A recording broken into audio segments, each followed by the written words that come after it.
how you see Mao ranking among the Marxists and what his contributions were and legacy is. Oh, that's a hard one. Well, he's certainly among the important people. More, I don't mean to be unfair to him, but more because of his role. He brings sophisticated Marxism to China. I mean, you don't have to say anything else. That makes you a world historical figure of the greatest. I mean, it's stupefyingly important what he did. Number one. Number two, his political decision has shaped the world in a way not like Gramsci. Gramsci's got this corpus of work on analyzing culture. Mao didn't do anything like that, not that I'm aware of.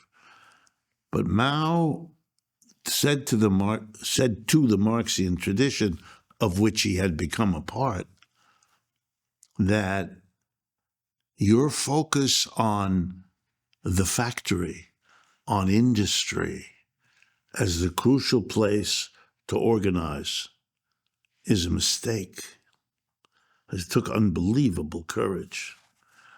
I said, and now, as if I were Mao, it is a mistake not to understand that the rural, agricultural peasant of the world can be an equivalently revolutionary force.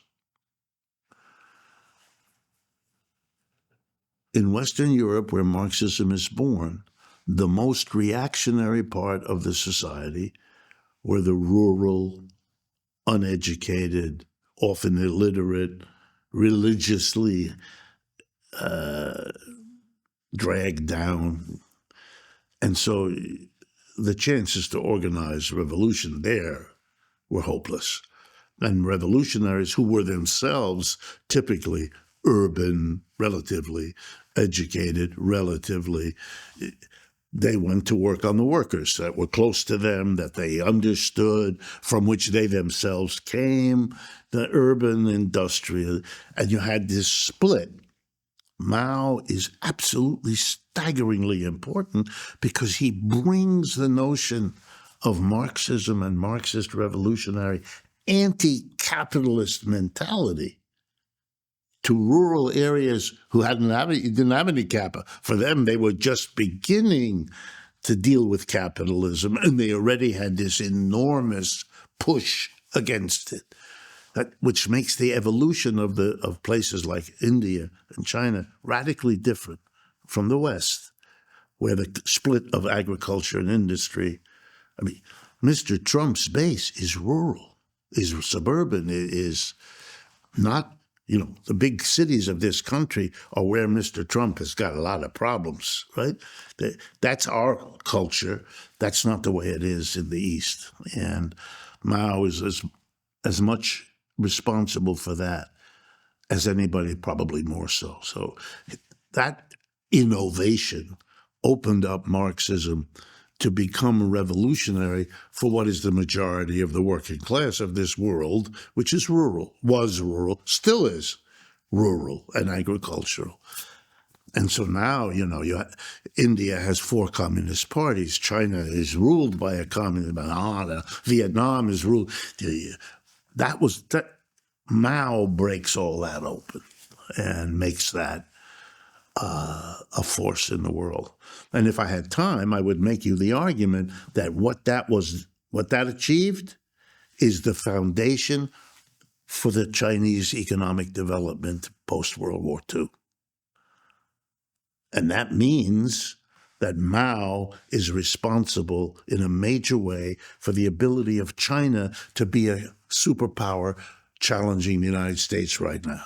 If you deal with Mao in this country, they have no idea who you're talking. I mean, the lack of an understanding of just a simple story I just told you in this country is stupefying. It's like, I don't know how to make an equivalent. It's like if that fellow over there who's working with us wanted to light a cigarette, but didn't know how to do it. And I said, here's a lighter. He would be stunned. Look at that, a thing with the fire. Whoa. And you'd feel for him. Well, oh my God, you're out of touch. We've had these lighters over 50 years. No, Mao is a bad person in China. End of conversation. And I'm talking about educated people like those at Harvard and Yale. My Chinese teacher who's in China told me that they all really look up to him. Yeah. For God's sake. Yes.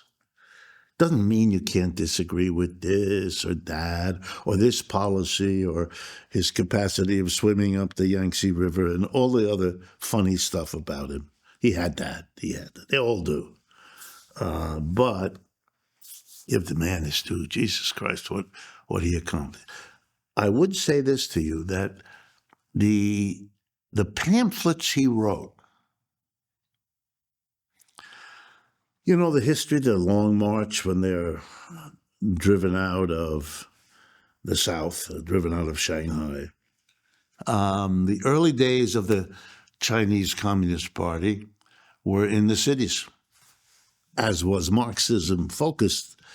And Mao was a young, middle-level income family kid. And he's organizing in Shanghai, in the south of China, in the urban, with a focus on the industrial.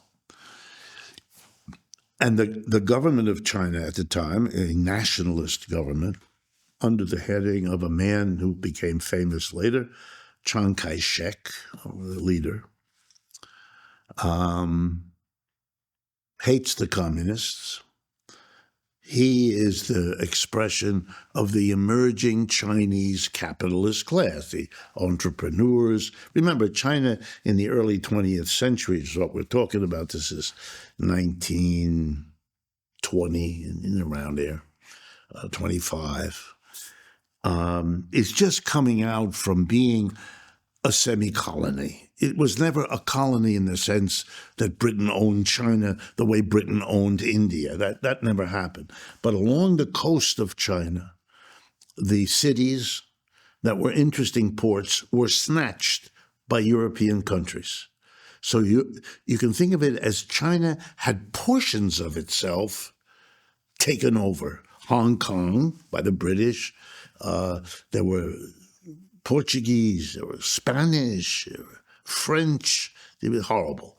And the Europeans got together and defeated the old Chinese government in something called the Boxer Rebellion, right at the beginning of the 20th century. So China was, as they now say, going through its 100 years of humiliation. That's how it's called in China. And here were some communists who were upset about it. They probably, I don't remember the detail, but certainly from a good number of them, they had left China to become students in Western Europe. They didn't come to the United States in those days. If you were a young, aspiring, middle-classy kid in China in the 20s, you went to Germany, France, probably maybe England. I don't know. I know the ones about Germany because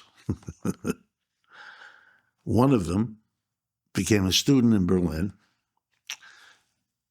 and took my mother out on dates. Oh. Those I know. And I asked her to marry him, which she did not do, but she thought about it. She married my father, who's not that guy. For which we are all thankful. Yes, I hope so. Years later, my mother went to China to visit and let it be known to somebody. She didn't even remember who. Well, she had to get a visa and crap like that she knew Wan Pinyan, which was his name. He had by that time become a very high official in Mao's government, when the plane arrives, a black limousine, a mile long, comes out onto the runway. And as she comes down the stairs, they move her to the side. The rest of the passengers go in. She goes into the limousine, and there he is, welcoming her to China. A big moment. That's why I know all this. Chiang Kai-shek murders a whole bunch of them, sends the troops. They're having a meeting of their little, very small communist party at that time in Shanghai. I'm pretty sure it's Shanghai. And murders a lot of them. But a bunch of them escape. And they then go on a long trek, pursued by Chiang Kai-shek's military, to escape. And they go deep into the interior. And that is called the Long March.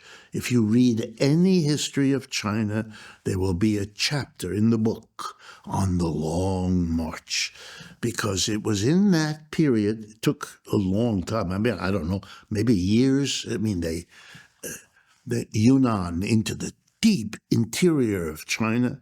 You know, it's like, I don't know, if Americans had gone at some early point in the 19th century to the wilderness of northern Minnesota or something like that, you know, just far away. And they settled among peasants in this province. And they organized the peasants against their own landlords, built a base, and that saved them from the army of Chiang Kai-shek. And there they built an alternative system, society, putting many of their principles into effect, but also, not being stupid, built an army. It's very famous in China. It's called the I don't know the reason why, but it had the funny name, Eighth Route, 8 as in the number, Eighth Route Army. The people, the Red Army, the Eighth Army. Then the Japanese invade China, 1931. Then there's a war between China and Japan, and Chiang Kai-shek now has to stop pursuing the communists because he can't. I mean, they're too strong now in this distant province. Fights the war with the Japanese in alliance with Mao, who's now the leader in this Yunnan. And as soon as the war is over, the Japanese are defeated. They turn on each other, and they have the Chinese Civil War, which goes from 45 to 49. Mao wins, Chiang Kai-shek loses, leaves China for the island of Taiwan with his people, which is why Taiwan is Really weird. Yeah, that's how that happened. That's the root of that. That's all that's about. And if you want to know why the Chinese would be angry, they won a civil war. They worked together to defeat the Japanese, which they did. Chiang Kai-shek, the discredited, defeated loser of the Civil War, goes to this little island. It's like Jefferson Davis had gone to, I don't know, Staten Island and set up shop. The Chinese think that's their territory, which it is. And that it's their issue to work out, that the United States would decide that this is, you know, that is sheer cuckoo. And you couldn't possibly tell that story to the American people because it would have the effect it's having on you, which is, oh, I didn't realize this.